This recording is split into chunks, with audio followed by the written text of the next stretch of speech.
পৃথিবী, আমাদের পৃথিবী, সৃষ্টির শুরু থেকে আজকের এই অবস্থানে একদিন আসতে পারেনি আমাদের পৃথিবী। পেরোতে হয়েছে দীর্ঘ এক পথ।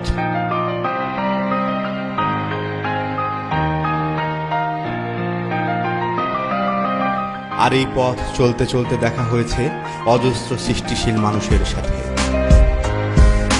যাদের হাত ধরে পৃথিবী পেয়েছে পূর্ণতা, পেয়েছে পথের সঠিক দিশা। তারাই আমাদের পরম পূজনীয় গুরুজন।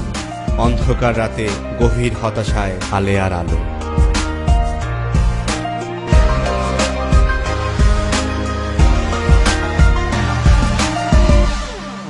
Hour legends.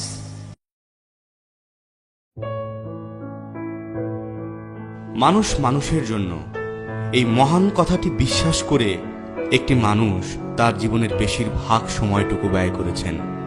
পৃথিবীকে দিয়েছেন নিবিড় পরিচর্যা, যার কাছে পৃথিবীর অসুস্থ দুস্থ সন্তানরা পেয়েছে পরম নির্ভরতা, যার মমতাময়ী শীতল ঝর্ণার জলে স্নান করেছে পৃথিবীর অজস্র ক্লান্ত পথিক, যে কিনা এক পর্যায়ে হয়ে উঠেছিলেন ধরণীর মমতাময়ী মা। আমাদের আজকের লিজেন্ডস মাদার তেরেসা।